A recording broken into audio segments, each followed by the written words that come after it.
नमस्कार मित्रों, राय judicial classes के यूट्यूब चैनल पे आप सबका स्वागत है। और ये एडमिनिस्ट्रेटिव लॉ की हम लोगों की तीसरी वीडियो है। तो कुछ क्वेश्चन की प्रैक्टिस आज भी कर लेते हैं ताकि आप लोगों को एग्जामिनेशन में किसी प्रकार की समस्या ना आने पाए। तो पहला क्वेश्चन है आपके सामने कि किसने प्रशासनिक विधि को इस रूप में परिभाषित किया है कि यह प्रशासन से संबंधित विधि है। यह प्रशासनिक प्राधिकरणों के संगठन, शक्तियों और कर्तव्यों को निर्धारित करता है। तो ये किसकी परिभाषा है? इसका सही आंसर है ऑप्शन नंबर ए, सर आइवर जेनिंग्स। ठीक है, तो आगे बढ़ते हैं हम लोग। नेक्स्ट क्वेश्चन है कि प्रशासनिक विधि संस्थाओं की शक्तियों तथा प्रक्रियाओं, खासतौर पर प्रशासनिक कार्यों के न्यायिक निरीक्षण संबंधी विधि है। यह प्रशासनिक विधि की परिभाषा किसने दी थी? देख लीजिए, इसका सही आंसर है ऑप्शन नंबर सी, यानी केसी डेविस। केसी डेविस ने परिभाषा दी थी। नेक्स्ट क्वेश्चन की तरफ हम लोग बढ़ेंगे और नेक्स्ट क्वेश्चन है कथन और कारण से संबंधित है। ठीक है, तो आप देख लीजिए, पढ़ लीजिए कथन। कथन है कि भारतीय संविधान आत्यंतिक कठोरता के साथ शक्ति के पृथक्करण के सिद्धांत को मान्यता नहीं देता है। और कारण है कि शक्ति का पृथक्करण का सिद्धांत नियंत्रण और संतुलन की एक प्रणाली है। क्या कथन और कारण दोनों सही है? इस तरीके से आप देख लीजिए। इसका सही ऑप्शन है ऑप्शन नंबर ए आर दोनों सही है और आर ए का सही स्पष्टीकरण भी है। नेक्स्ट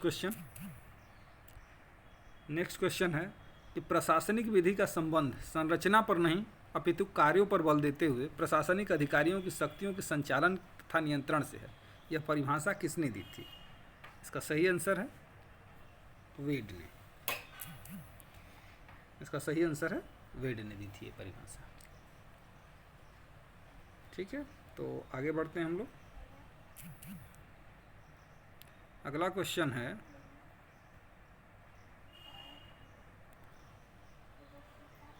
कि निम्नलिखित में से कौन सा प्रशासनिक विधि का मूल स्रोत नहीं है?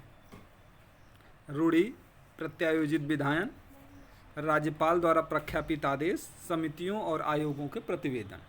इसका सही आंसर है ऑप्शन नंबर ए, यानी रूढ़ि।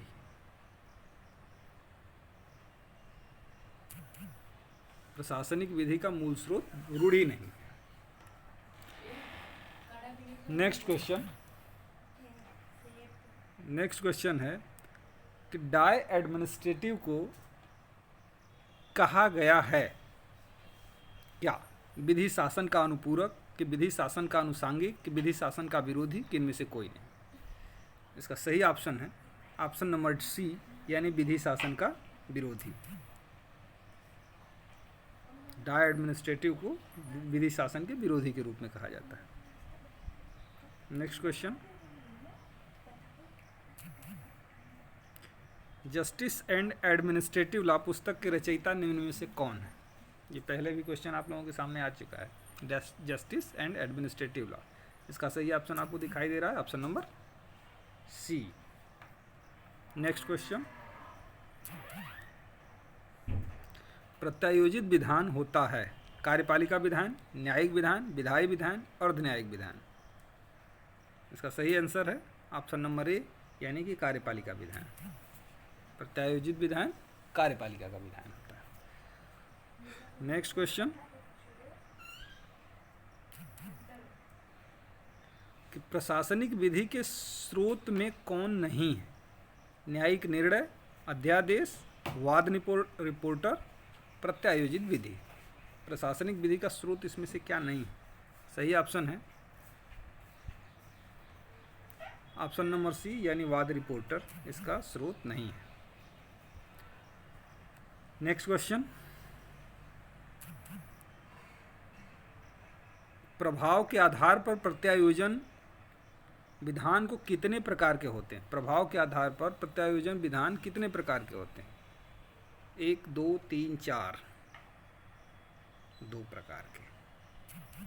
ठीक है।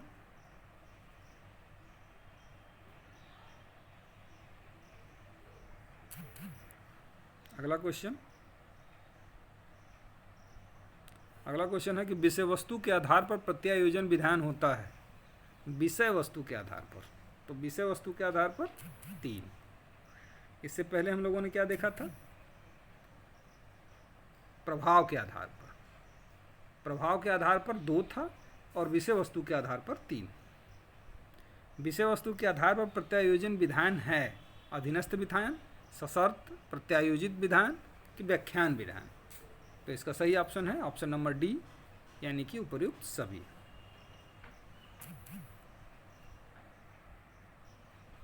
नेक्स्ट क्वेश्चन की तरफ बढ़ेंगे हम लोग, और नेक्स्ट क्वेश्चन है कि निम्नलिखित में से किस वाद में अमेरिकी न्यायालय ने प्रत्यायोजन विधान को असंवैधानिक एवं अवैध बताया है? अमेरिकी न्यायालय ने जो डेलीगेटेड लेजिस्लेशन है उसको अनकॉन्स्टिट्यूशनल किया है। किस केस में? पोल्ट्री कॉरपोरेशन बनाम संयुक्त राज्य अमेरिका, पनामा रिफाइनरी कंपनी बनाम रेन, कार्टर बनाम मैकार्टर कोल कंपनी, उपर्युक्त सभी वाद में। इसका सही ऑप्शन है ऑप्शन नंबर डी, जैसा कि आप देख पा रहे हैं, उपर्युक्त सभी के वाद में। नेक्स्ट क्वेश्चन की तरफ। नेक्स्ट क्वेश्चन है कि प्रत्यायोजन में संवैधानिक बाधा रही है कहाँ? इंग्लैंड में, भारत में, अमेरिका में कि भारत और अमेरिका दोनों में? सही option option number D, Bharat और अमेरिका दोनों में। नेक्स्ट क्वेश्चन की तरफ बढ़ें। तो नेक्स्ट क्वेश्चन है कि प्रत्यायोजित विधान को अमेरिकी उच्चतम न्यायालय द्वारा किस मामले में मान्यता प्राप्त हुई थी? तो ये याद कर लीजिए, याकुस बनाम संयुक्त राष्ट्र संघ के केस में अमेरिकी उच्चतम न्यायालय द्वारा उसे मान्यता दी गई थी। नेक्स्ट क्वेश्चन कि प्रत्यायोजित विधान एवं सशर्त विधान में अंतर बताने वाला वाद कौन सा है? पिछले सेट में भी ये क्वेश्चन था हम लोगों के। इसका ऑप्शन नंबर डी है, यानी हमदर्द दवाखाना वर्सेस यूनियन ऑफ इंडिया की केस। प्रत्यायोजन विधान और सशर्त विधान में अंतर बताया गया था इसमें। नेक्स्ट क्वेश्चन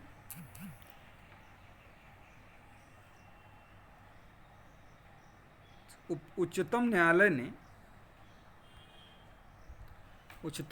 ने प्रत्यायोजित विधान के संबंध में निम्न सिद्धांत प्रतिपादित किए।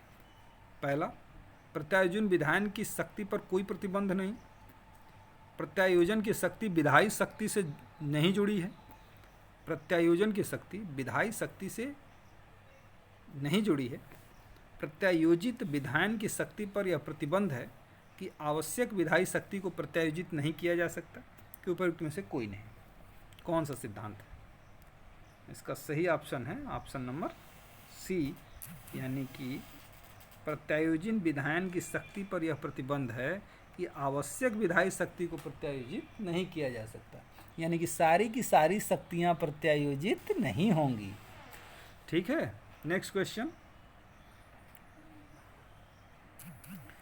कि प्रत्यायोजित विधान का वर्गीकरण होता है सामान्य और असामान्य, कि सामान्य एवं हेनरी अष्टम खंड, कि सामान्य तथा न्यायिक पुनर्विलोकन का अपवर्जन करने वाला, कि सामान्य असामान्य हेनरी अष्टम खंड न्यायिक पुनर्विलोकन का अपवर्जन करने वाला। क्या था? प्रत्यायोजित विधान का वर्गीकरण यही है, ऑप्शन नंबर डी, सामान्य असामान्य हेनरी अष्टम खंड न्यायिक पुनर्विलोकन का अपवर्जन करने वाला। चलिए अगले क्वेश्चन की तरफ बढ़ते हैं हम लोग, और अगला क्वेश्चन है कि सर्वप्रथम विधान का प्रकाशन होना आवश्यक है। ये किस वाद में कहा गया था? विधान का प्रकाशन होना जरूरी है। ये बात सबसे पहले हारला वर्सेस स्टेट ऑफ राजस्थान के मामले में कही गई थी। ये भी इंपॉर्टेंट क्वेश्चन है, हारला versus state of Rajasthan. Next question कि प्रत्यायोजित विधान की प्रकाशन की अज्ञापकता के संदर्भ में यह नियम है कि उसका प्रकाशन होना चाहिए। कैसे? किसी भी प्रकार से होना चाहिए। मैंडेटरी है कि प्रत्यायोजित विधायन का प्रकाशन होना चाहिए, और कैसे होना चाहिए? तो किसी भी प्रकार से आपको प्रकाशन कर देना है। ये ऑप्शन नंबर ए हो गया। ठीक है, चलिए आगे बढ़ते हैं फिर। और नेक्स्ट क्वेश्चन है कि किस मामले में विधायिका द्वारा कंकाल विधायन द्वारा प्रत्यायोजित विधायन को मान्य किया गया? ऑप्शन नंबर ए है Harishankar Bagla versus state of MP, Bhatnagar and company versus union of India, Ramesh विर्च वर्सेस भारत संघ, सीताराम वर्सेस उत्तर प्रदेश। तो इसका सही ऑप्शन है ऑप्शन नंबर ए, यानी Harishankar Bagla versus state of MP. Next question कि प्रत्यायोजित विधायन का प्रकाशन की अज्ञापकता के संदर्भ में यह नियम है कि उसका प्रकाशन होना चाहिए किसी भी प्रकार से। ठीक है, ये क्वेश्चन रिपीट हो गया।